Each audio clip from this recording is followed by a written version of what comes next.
వ్యాసం వ్యాసకరం వందే మునిం నారాయణం స్వయం యతః ప్రాప్తకృపా లోకా లోకాముక్తా కలేర్గ్రహాత్ యస్య తుండాచ్యుతశ్చ్యుతో రాజతేయం రసాత్మకః తమచ్యుతకథాకుంజే సుకూజంతం శుకం భజే. శ్రీధరం శ్రీధరం వందే శ్రీధరైకపరాయణం. శ్రీధరం శ్రీధరం వందే శ్రీధరైకపరాయణం. యస్యైవ శ్రీప్రసాదేన శ్రీధరేయం కృతిః కృతా. రాధా భక్తిర్హరిర్జ్ఞానం తాభ్యాం యా చ సమన్వితా తాం శ్రీభాగవతీం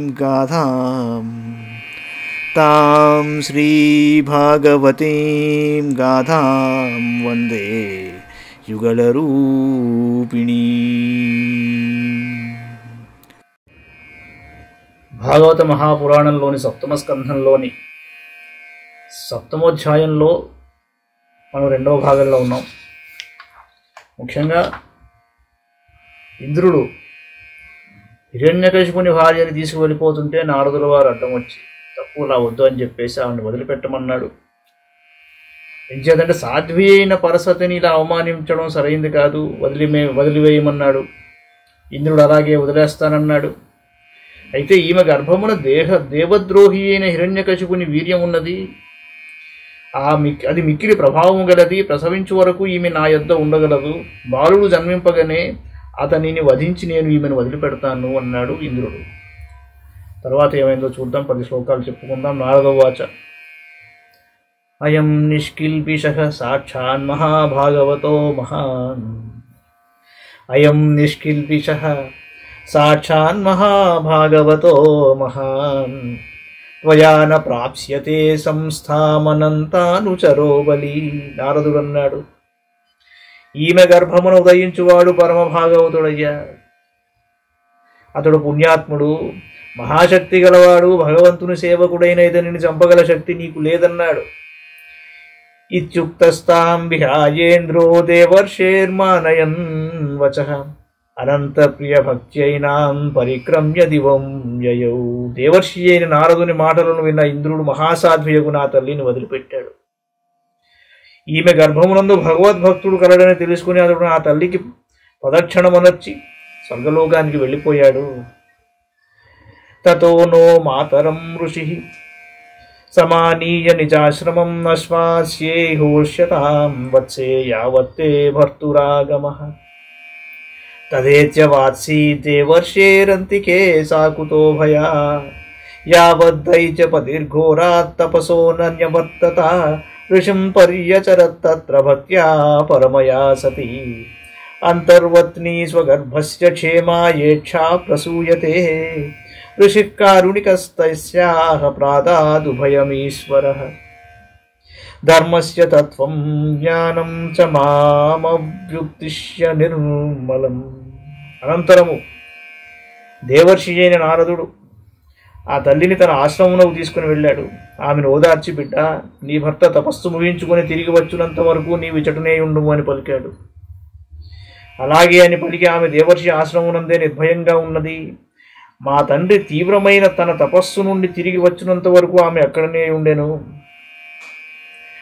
గర్భవతి అయిన నా తల్లి ఆమె గర్భస్థుడనై ఉన్న నా శుభము కొరకును సరి అయిన సమయములో క్షేమముగా సంతాన ప్రాప్తి కొరకును భక్తి శ్రద్ధలతో నారదునకు శుశ్రూషలు చేయసాగినదంతా ప్రహ్లాదుడు చెప్తున్నాడు.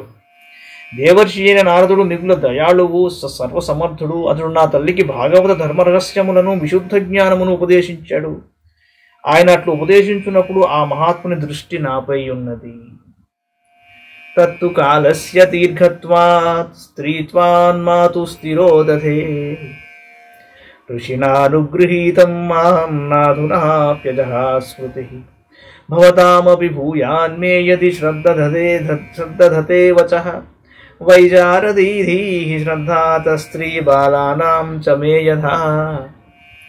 జన్మాద్యాః షడిమే భావాః దృష్టా దేహస్య నాత్మనః ఫలానామివ వృక్షస్య కాలేనేశ్వరమూర్తినః ఆత్మా నిత్యో వ్యయః శుద్ధః ఏకశ్చేత్రజ్ఞ ఆశ్రయః ఆత్మా నిత్యో వ్యయః శుద్ధః ఏకః క్షేత్రజ్ఞ ఆశ్రయః అవిక్రయస్వదృగ్హేతుర్వ్యాపకో సంజ్ఞనావృతః ఏతైర్ద్వాదశభిర్విద్వానాత్మనో లక్షణైః పరైః అహం మమేచ్చ సద్భావం దేహాదౌ మోహజం త్యజేత్ స్వర్ణం యథా గ్రావసు హేమకారః క్షేత్రేషు యోగైస్తదభిజ్ఞాప్నుయాత్ క్షేత్రేషు దేహేషు తదాత్మయోగైః అధ్యాత్మవిద్బ్రహ్మగతిం లభేత.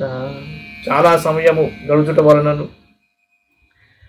స్త్రీ అగుట వలనను నా తల్లికి ఆ జ్ఞానము ఇప్పుడు జ్ఞాపకం లేదు, కానీ దేవర్షి యొక్క విశేష కృప వలన ఉపదేశము నేను ఏమాత్రము మర్చిపోలేదు. నా మాటపై మీకు విశ్వాసం ఉన్నచో మీకు కూడా ఆ జ్ఞానము లభ్యమగును.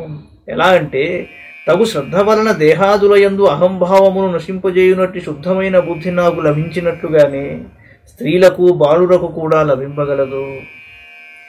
కాలస్వరూపుడైన పరమేశ్వరుని ప్రేరణచే వృక్షములకు కాయలుగాయును, అవి కొంతకాలం వరకు ఉండును, అవి వృద్ధి చెందును, కొంతకాలం వరకు ఉండును, అది వృద్ధి చెందును, ఫలించును, క్షీణించును, నష్టమగును. అలాగే ఈ శరీరమునకు కూడా జననము, అస్తిత్వము, వృద్ధి, పరిణామము, క్షయము, వినాశము అను 6 భావ వికారములు కలుగుతూ ఉంటాయి.